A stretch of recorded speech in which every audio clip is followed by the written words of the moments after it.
उन्हाळ्याच्या दिवसामध्ये आपण पापड, लोणचे हे बनवतच असतो. आज मी तुमच्यासाठी घेऊन आलेले आहे तांदळाचे पापड, जे बनवणे खूपच सोपे आहे. तांदळाच्या पापडांना या पद्धतीने बनवशाल तर काहीच अवघड वाटणार नाही. एकदम सरळ आणि सोपे आहे, जे खायला खूपच टेस्टी लागतं आणि तोंडात टाकताच पाणी होते. तर चला रेसिपीला सुरुवात करूया. तांदळाचे पापड बनवण्यासाठी इथे मी 2 वाटी तांदूळ घेतले होते. तांदळाचे पापड बनवण्यासाठी रेशनच्या तांदूळाचा पण वापर करू शकता. राशनच्या तांदूळाचा पापड हा खूप चांगले बनतात. तुम्ही कोणत्याही तांदूळाचा वापर करू शकता. सगळ्यात पहिले तांदळाला पाण्याने स्वच्छ धुवून घ्यायचे. त्यानंतर यांना भिजत ठेवायचे. हे तांदूळ 2 दिवस भिजत ठेवायचे, झाकून ठेवायचे. तांदूळ पाण्यातून काढायचे. रोज याचे पाणी बदलायचे आहे. पुन्हा पाणी टाकून भिजत ठेवायचे आहे. इथे 3 दिवस झालेले आहे. इथे माझा व्हिडिओ तांदूळ कसे भिजत ठेवायचे तो रेकॉर्ड झालेला नाही आहे, त्यामुळे तो मी दाखवलेला नाही आहे. इथे 3 दिवस झालेले आहे. तांदूळ भिजत ठेवल्यामुळे तांदूळला आंबूस वास येतो. पुन्हा तांदूळ स्वच्छ पाण्याने धुवून घ्यायचे. सर्व तांदूळ चाळणीवर पाणी नितळायला ठेवायचे. त्यानंतर एका सुती कापडावरती तांदूळ टाकायचे. 7 ते 8 तास फॅन खाली सुकवायचे आहे. उन्हामध्ये अजिबात सुकवायचे नाही, पातळ असे पसरवायचे आहे. 7 ते 8 तास झालेले आहे. तांदूळ एकदम कडक झालेले आहे, तुम्ही बघू शकता. तांदूळ ओलसर नाही राहिला पाहिजे. पूर्णपणे कडक वाळल्यानंतर सर्व तांदूळ आपल्याला चक्कीमधून दळून आणायचे आहे किंवा मिक्सरमधून पण बारीक पीठ करायचे. एकदम बारीक पीठ झाले पाहिजे. इथे मी तांदळाचे पीठ तयार झालेले आहे. जेवढे आपल्याला पापड बनवायचे आहे त्याच हिशोबाने पीठ घ्यायचे. जर तुम्हाला पूर्ण पापड 1 दिवसाला नाही बनवायचे तर तुम्ही हे पीठ स्टोर करून पण ठेवू शकता. ज्या दिवशी तुम्हाला पापड बनवायचे त्या दिवशी तुम्ही हे पापडांचे पीठ भिजवायचे आणि ते पीठ तुम्ही यूज करू शकतात. आता या पिठामधले मी थोडेसे पीठ घेतले, एका पातेल्यामध्ये घेतले. आता त्यामध्ये गार पाणी टाकून पीठ भिजवून घ्यायचे. जसं आपण इडलीचे पीठ भिजवतो ना, अगदी त्याप्रमाणेच. आता हे पीठ भिजवायचे. हे पीठ भिजवत असताना पिठामध्ये अजिबात गुठळ्या राहिल्या नाही पाहिजे. अशा प्रकारे 1 तासासाठी हे बॅटर झाकून बाजूला ठेवायचे. त्यानंतर 1 तास झाल्यानंतर हे पीठ बघायचे. पीठ एकदम छान असं भिजलं गेलं आहे. तर हे पीठ मला थोडंसं घट्ट वाटत आहे, त्यामुळे यामध्ये थोडंसं पाणी ॲड करणार आहे. जसं लागेल तसं पाणी टाकायचे. खूप जास्त पातळ अजिबात करायचे नाही. सर्व पीठ चांगले मिक्स करून घ्यायचे. तर यात चवीनुसार मीठ टाकायचे. 1 चमचा मीठ टाकलेलं आहे.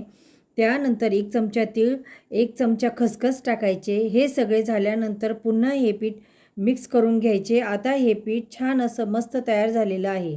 त्यानंतर एका शेगडीवर मोठ्या स्टीलच्या पातेल्यामध्ये पाणी उकळायला ठेवले आहे. पातेले अर्ध भरायचे आहे. पातेले ठेवताना शक्यतो मोठे ठेवायचे. त्यानंतर एका मोठ्या परातीमध्ये भरपूर गार पाणी घ्यायचे आणि 2 मोठे ताट लागतील अशी आणि 1 नॅपकिन जो कोरडा आणि स्वच्छ असला पाहिजे. 1 मोठी सुई लागणार. ही सर्व पूर्वतयारी अगोदरच करून ठेवायची. आपल्याला पापड टाकायला सूप किंवा लाकडी टोपली लागेल. चला तर पापड करायला घेऊ. तर आता ताटलीवर सेंटरमध्ये चमच्याने थोडेसे पीठ टाकून घ्यायचे आणि ताट हातानेच गोल गोल फिरवायचा.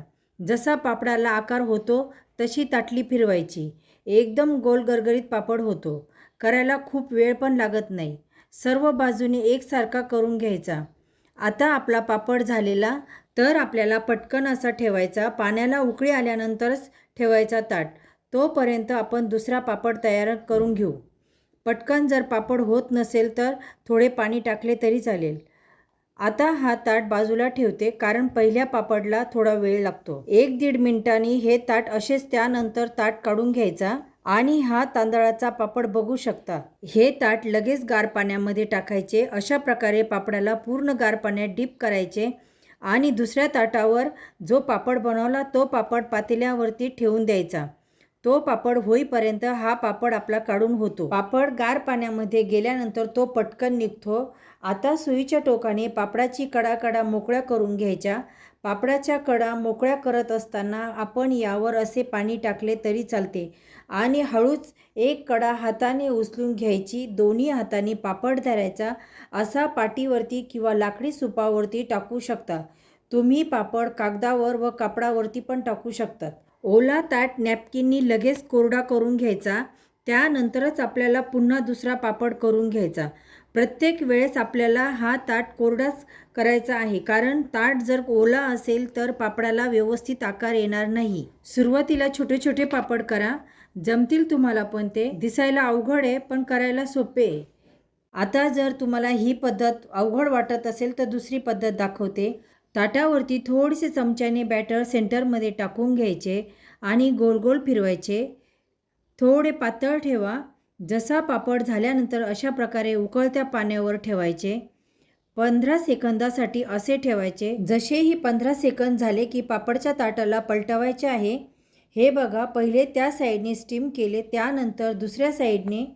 त्यानंतर पापड वाफून झाल्यानंतर लगेच गार पाण्यामध्ये डिप करायचे. पटकन पापडावर पाणी टाकून सुईच्या कडेने असे काढायचे. लगेचच पापड निघून येईल. त्यानंतर पापडांना तुम्ही प्लास्टिकच्या कागदावर किंवा साडीवर टाकले तरी चालतील. हा झाला प्लेनवाला पापड. आता तुम्हाला कलरफुल पापड बनवायचे असेल तर ते पण तुम्हाला पद्धत दाखवते. इथे बॅटर घेऊन त्यामध्ये ऑरेंज फूड कलर टाकलेला आहे. त्यानंतर ताटावर सेम पद्धतीने पापडाला फिरून घ्यायचे. त्यानंतर वाफवून घ्यायचे. पापड तुम्ही छोटे मोठे पण बनवू शकतात. कलरफुल पापड दिसायला खूप छान दिसतो. इथे ऑरेंजवाला पापड स्टीम झालेला आहे. लगेच पाण्यात टाकायचे, स्टीम करायचे. सर्व पापड उन्हामध्ये वाळून घ्यायचे. आता आपले पापड रेडी झालेले आहे. आता याला तळून घेऊया. हे पापड खराब पण होत नाही. ही रेसिपी नक्की ट्राय करून बघा. व्हिडिओ आवडला असेल तर लाईक, शेअर आणि सबस्क्राईब करा. थँक्यू.